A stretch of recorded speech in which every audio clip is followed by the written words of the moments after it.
Welcome to Ball Talk Deep, where we talk deep about ball. You got your host Andrade and Irwin back at it again. Drop a like and a sub before we get into it. It goes a long way. And today we're going to talk about two stars in the National Basketball Association. Donovan Mitchell on the Utah Jazz and Giannis Antetokounmpo on the Milwaukee Bucks. That was a good pronunciation, actually. You know what? I'm trying. Oh, man, that's not bad. I'm legit going to try to learn like Luka Doncic. I'm trying to learn like these actual pronunciations and how to... And I'm trying to actually spell it out. Like when I tweet and stuff, like actually spell it out with the accents and stuff. You gotta work with your Bojan and Bogdanovich. As Americans, we gotta spread our view and all that. All that good stuff. Exactly.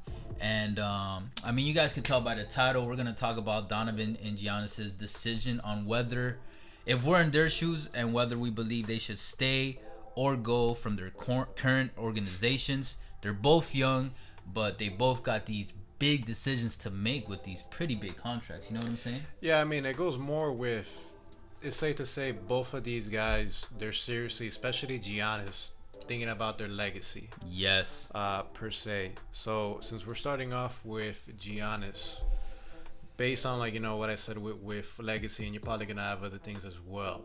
Do you think the best decision for Giannis, if you were in his shoes, is to leave Milwaukee? All right. Look, before I get into my point, as of this recording, Giannis has already been beaten by gentleman sweep in 5. That's why my boy Irwin here rocking the Heat jersey, and you know, that's 2 years back to back where he's been. I mean, last year they made the Eastern Conference Finals, but they basically fell out early. Yeah, and they fell out early from expectations. Everyone expect their number one seeds back to back, at least the finals appearance, especially in the Eastern Conference. Mm-hmm. But look, I want to emphasize that with my take on Giannis's decision in my shoes, the last priority for me is money. So keep that in mind, guys. Oh, yeah, they both don't need... man, we'll see. Yeah, well, it needs a strong word, but yeah.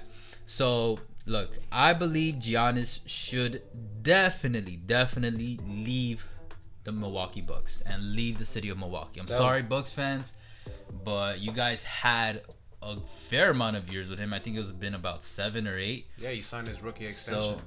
So it's time for him to go. And this is the reasons why. Milwaukee Bucks is not an organization with established winning culture. Yeah, Milwaukee, it's all about location. Milwaukee doesn't have that to bring in stars into the franchise. It's cold as fuck. Giannis is still young enough to develop a legacy, a long-standing legacy with another organization, aka rebranding himself. Yep. And for money ain't really a problem for Giannis because, as Irwin mentioned, he has he signed his extension. Yeah, over $100 million. So he's got a little change in his pocket, and that's not to mention also the sponsorship money, etc., that he's made over his career. Yep. Now, all right, let me break it down with these points.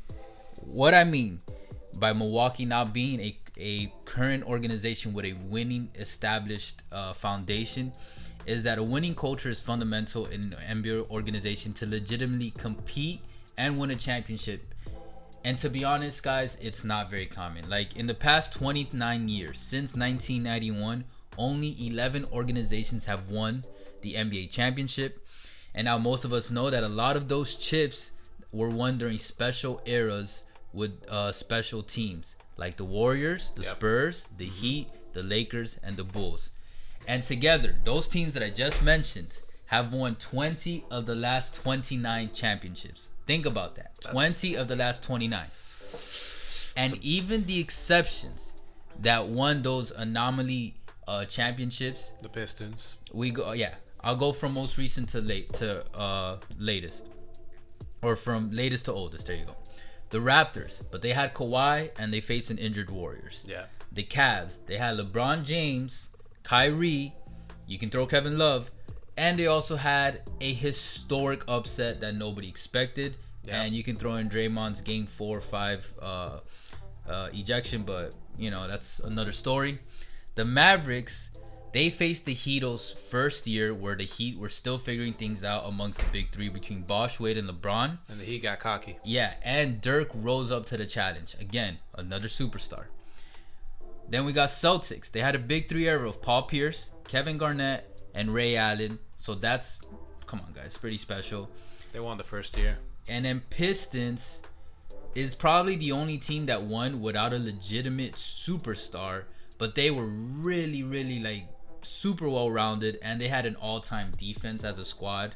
So Chauncey. that's a special team. Yeah. And then last was Rockets, which they won 2 championships, but those 2, they had Hakeem, who was a superstar. Kenny the Jet Smith, too. Kenny the Jet. And also in those 2 years, as we all know, was when Jordan was retired. Yeah. So, like, I'm not trying to say that these anomalies aren't signs of an organization cementing a winning foundation and culture, but sometimes those unique wins actually are the start of something, of cementing that. Like, the Heat in 06 was unique, but years later we saw that it was the start of Pat Riley's planted seed of developing a winning organization with the Heatles era after, and now this current Heat era. And remember, Riley was building that since 95, like since the mid 90s. Yeah, but even so, like with the 90s, already Pat Riley, as soon as he got in, he's already being able to prove that he can acquire talent real quickly. When he pulled the trigger to get Tim Hardaway and Alonzo Mourning. Yeah. But okay, that's true. But I'm focusing on like the winning aspect. But it took him about a decade to finally get that first chip. Yeah. And then once that first chip could be seen as an anomaly, but it turned out that it was more of like the signs of things to come. Foundation. So that's what I'm saying. Exactly. The same goes with Mark Cuban, who's a very vocal owner, and he legitimately seems pretty genuine of trying to win. I think we can all agree with that. He's a cool Hell guy yeah, too. probably the coolest billionaire on the planet. And he seems like he actually wants to win as many championships as possible. And 2011 was an anomaly win, but it was, I think, the first crack for Cuban and the Mavericks winning finally after years of trying, with Dirk obviously. And then Cuban has shown that he's not complacent, and he's not just trying to settle, just getting fans money by making the moves. Not only did he draft and take the chance with Luka, which he traded for to get that pick number. Yeah, the Trae Young, Luka Doncic. Exactly. Luka swap. And then he's building the team around Luka by making the proper moves by like acquiring Kristaps Porzingis. Yep. And lastly, the most recent championship, the Raptors, Masai Ujiri is a special GM who has gotten his credit, and he proved himself by winning with Kawhi.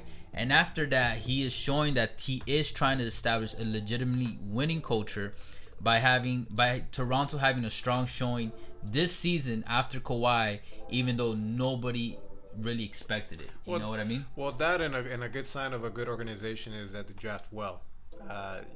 Siakam. Oh yeah, Siakam was a good draft pick. OG Anunoby looks like a very good pick as well. Yeah. But sometimes they'll draft well, and they'll look at the Hornets. They drafted Kemba Walker, and they'll just run that draft pick to the ground. Yeah, but the Hornets not try to win. Historically, they have not been able to draft well. Yeah. Besides okay. Kemba. But I'm just saying, like, he got Siakam, but they've shown that no, we're not just. He could have just settled. He could have just chosen this as a rebuild year, or as Easily, yeah. Make it a profit year for the Raptors because they had just won the championship. But now all these examples goes to show. Let me bring up the Bucks. The last time the Bucks won was in 1971 with Kareem Abdul-Jabbar, who went by Lou Alcindor at the time, and that's the only championship the Bucks have ever won. Mm-hmm. So keep that in mind, and that actually goes into transitioning my next point: legacy change. Look, Giannis is turning 26 in 2020. His birthday's in December. He's a late baby, but look, he's turning 26 in 2020. The contract would be a 5-year max contract.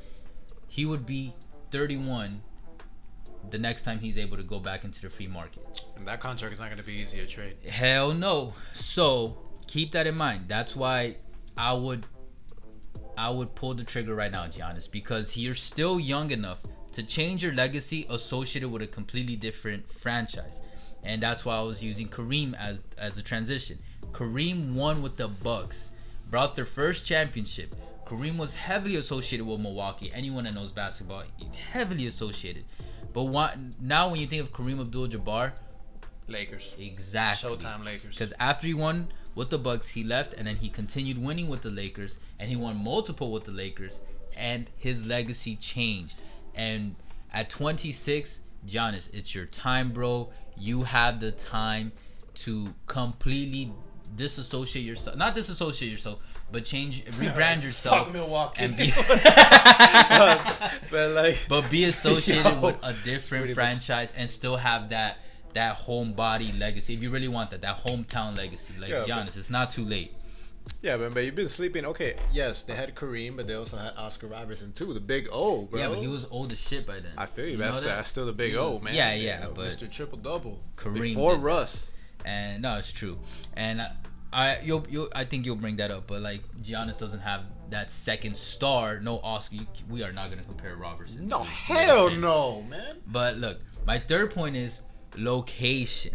Milwaukee. It's cold as fuck. Milwaukee. Let me say, Erwin, what do Golden State, San Antonio, Miami, and Los Angeles have in common? It's hot as fuck. Warm weather. Yeah. Metropolitan cities and overall nice life vibes. The only exception being the Bulls, who acquired Jordan and Pippen through drafts, and Rodman was traded to the Bulls. And in San Antonio, which is not a flashy city, not very cool, etc., they drafted Duncan, Parker, and Ginobili. So if you want to bring stars into your franchise without getting drafted, aka you gotta sign them from a trade or from the free agency market, you're gonna want a good city that helps attract talent, because talent comes to play with you when you have that, nice city life, or at least a nice warm weather life. I mean, Lakers got Shaq, the Heat got LeBron and Bosh, the Warriors got Durant. That's not happening in cities like Milwaukee and Salt Lake, which we'll talk about later. Actually, what you brought up is actually a good point. It's actually going to be one of my points as well. The location thing. Kind of, yes, but pretty much you hit it on the nail with Giannis. I agree. If I was in his shoes, I would not re-sign with Milwaukee. Like, you hit it yourself. Right now, he's in the middle of his prime. Legacies are very. I know it's kind of very important for him, because I know Kobe was one of his mentors. Yeah. And Kobe was very big on that as well. And let's be completely honest with you. When you think about certain players, when you think about the greats, let me give you some examples. When you think about Charles Barkley, what's one of the first things that's going to come up to you when it comes to Charles Barkley?